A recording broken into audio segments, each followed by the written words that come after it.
Just now counting my reps that I got this morning. Not finished yet, but I did get 58 in the first 10 minutes. I divided it up into two 10-minute blocks. Obviously, no rest in between. Um, so I got 58 in that first 10-minute block. Not bad. I'm actually pretty happy about that. I did 5 on the minute, and the goal was to see how much time I can have left over, starting each minute a little bit earlier, getting a little bit of rest, diving back in, getting the next 5 reps. And I believe I had um, like a minute and 40 seconds or so in that first 10 minutes. So I was moving at a pretty brisk pace. After that 10-minute mark, I dropped down to 4 reps a minute. The same strategy. How much time could I have saved up? So um, 4 reps, obviously, per minute would have given me 40 reps if that's all I did. But I saved up some time. I just don't know how much. We'll see. Um, I'm going to guess and think I got a minimum of 104 reps and a maximum of 107. I'll make sure to post in my update in the description when I finish counting. What I wanted to talk about, and probably make it a short session today, is I started thinking about the conversation that I had with Burpees Bandit, which was a great conversation. I'm so glad that he was able to join in. I know it was incredibly early in the morning for him, so I appreciate the fact that he took some time out of his morning and spent it asking me questions, talking, having a great discussion, as well as It Is What It Is came on board, Lewis, and Destiny. So it ended up being a very good day with a great discussion all around. Burpees Bandit, sorry, had mentioned cravings. Asked my opinion. What can you do about them? And my honest answer was at the time was I didn't think there was really anything you can do about it. Um, you just sometimes you give in, sometimes you don't, and you either way you move on. You get on with your life. You don't beat yourself up. You don't feel guilty for doing what you did. You just continue with life. You continue training. You continue eating well, and you just put it up as a glitch in the machinery. But I started thinking about it more. And I started thinking about it in context of meditation and yoga, some other things, my own experiences, my own experience training people who uh, had wanted to lose weight and were on a diet where I had recommended intermittent fasting. And the question would be, what do I do for hunger pangs? Intermittent fasting is hard. I'm hungry. What do I do? This is uncomfortable. And without trying to sound like I didn't care, without being flippant, my answer was always, and it's the same that thinking about it now, I would give to Bandit. You don't have to do anything at all. So you have a craving. Do we always have to give in to a craving? Sometimes we do. Sometimes it happens without even thinking, without even a pause. Bam, it's over. Other times we stop and we consider, and then we deliberately give in to the craving. Sometimes we stop, we consider, and we pass it by, or we allow it to pass us by. And then there's times when we stop and consider, or we don't even stop and consider. We just keep on going. But here's the question. Just because something occurs, does it mean we have to react to it? The same thing I would say to people with the hunger pangs. Just because you feel hungry, does that mean you have to eat? Just because you have a craving, does that mean you have to fulfill it? What if we just sat with that craving, sat with the hunger pangs, sat with the dissatisfaction that life is going to bring us always? That's what the Buddha called dukkha, original Pali language of the Buddha. Dissatisfaction, suffering, loosely translated to suffering, which is why the Four Noble Truths, Buddha says life is suffering, tells you the cause of suffering and how to get out of suffering. What he really meant was that psychological suffering that we get by trying to hold on to the impermanent, which everything is, including cravings, including hunger pangs, including being agitated in meditation, including having your mind wander in meditation, including the discomfort of a yoga pose at first. But what if we didn't always have to react? If we just learned to relax with what is, and that included the craving? How would the craving change? Where would it lead you? What if we just watched it? Here's the greatest secret in the world, the greatest spiritual secret in the world. Be curious. Don't do anything else. Don't meditate. Don't do yoga. Don't practice self-inquiry. At least not yet. Just be curious. Be watchful. Allow yourself to be the witness. What happens if I just watch this craving? Here's the amazing thing. Absolutely nothing. Absolutely nothing happens if you watch that craving. It's just a craving. The funny thing is, very often a headache is a symptom of being dehydrated. And yet how many people, when they get that headache, reach for Advil, aspirin, Tylenol, and drink it, put it down with a glass of water, and put the water away after you've taken a sip and swallowed the pills. You look for some way to get rid of that headache by taking a pill, that short term, do this. Same with a craving. We want to get rid of the craving. But why? It's just a craving. Sit with it. Talk to it. Ask it. Why are you here? What are you trying to tell me? What is the truth behind this urge? Honestly, your body will talk to you. Not in the language that we're used to, not in a voice, but in responses, reactions,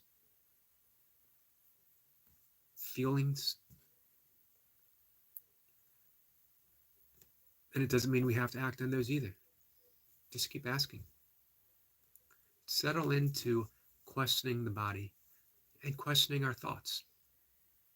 The body's saying something. Our mind is interpreting and saying, you need chocolate. You need an aspirin. You need to eat. You need to do this. You need to do that. Is that interpretation correct? And what if it isn't? What if those thoughts weren't true?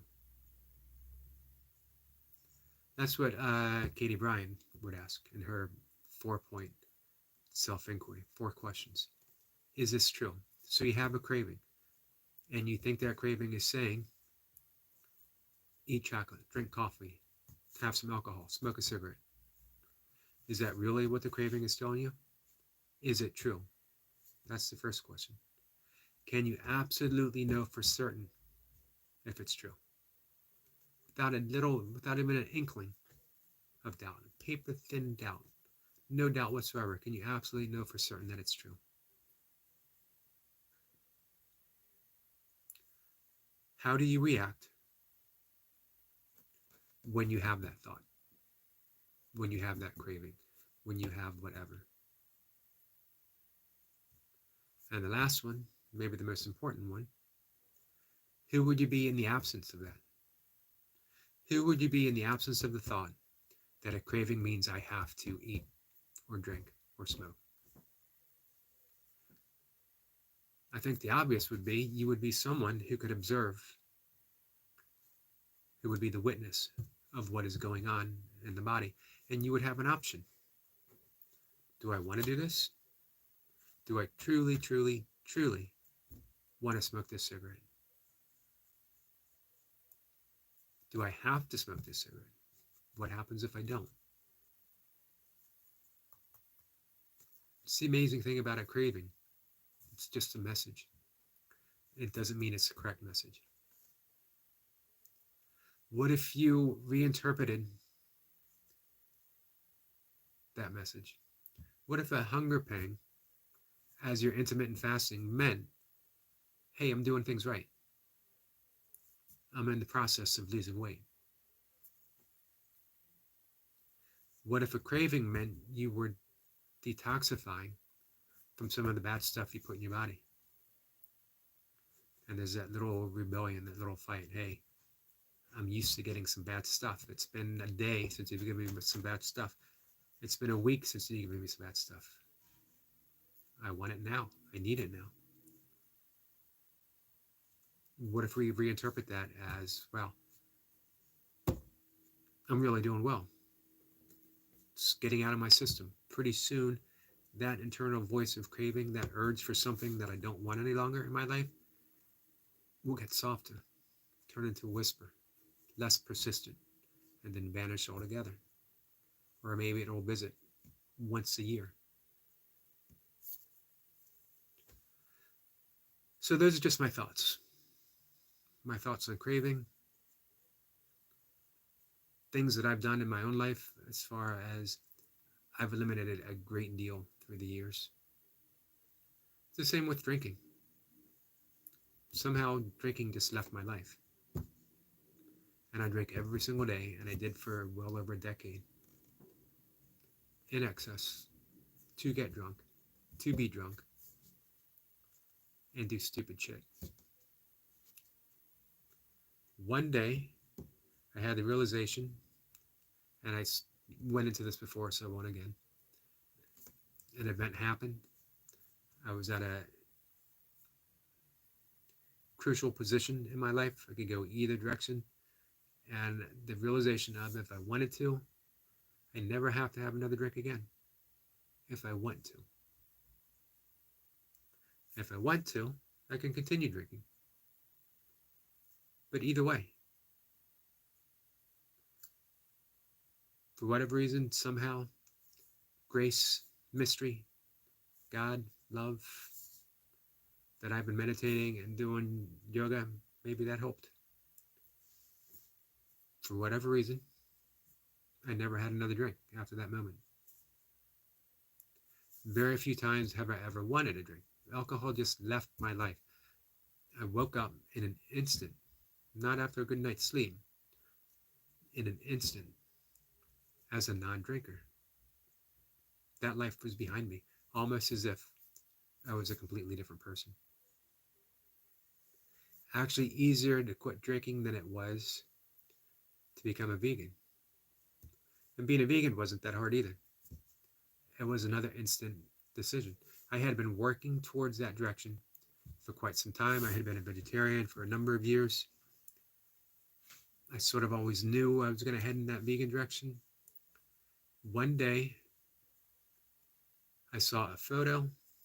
I'd been reading some books on veganism, and one day, though, I saw a photo online of a farmer in his barn, wearing his rubber boots, wearing overalls, had his hat on. There was a cow. He was trying to get out of the pen, fell to his knees. Lots of cows, especially veal. We give them a name because we can't call them baby cows. Are kept in a pen, tight, so they can't move around because they don't want them to develop any muscle. Keeps the meat tender. Muscle isn't tender. And of course, when you try to get them out of that stall, they have no muscle, they haven't moved, they have no coordination. They're babies. It fell to its knees. Farmer tried to get him up. Wouldn't come up. Kicked the cow in the face. No, if you've ever looked at a cow's face, it is a soulful face. It's a gentle face. There's no malice in the face of a cow. And the cow looked at the farmer with that simple look of why. Why would you do that? That moment I became a vegan, 100%. It was done. I worked on a veal farm, and I didn't quit. I didn't eat veal any longer, but I still ate meat. But that was the impetus that led me towards being a vegetarian. I still learned more stuff. How chickens are treated, how laying hens are treated, how the fact that in order to feed cattle and poultry, we have to use grain that could feed every starving person in the world. I started learning that, and yet I continue eating everything that I did, justifying it. It's the way it is, the way the world is. And it's true, it is. That doesn't mean I need to participate in it, though. And that was the realization. I saw that cow get kicked in the face, and I realized I'm done participating in it, removing myself from this. Glad I did. So, let's end it here for today. Here's the question. Do you always have to react to the things that you think, to the things that you believe, to the experiences you have?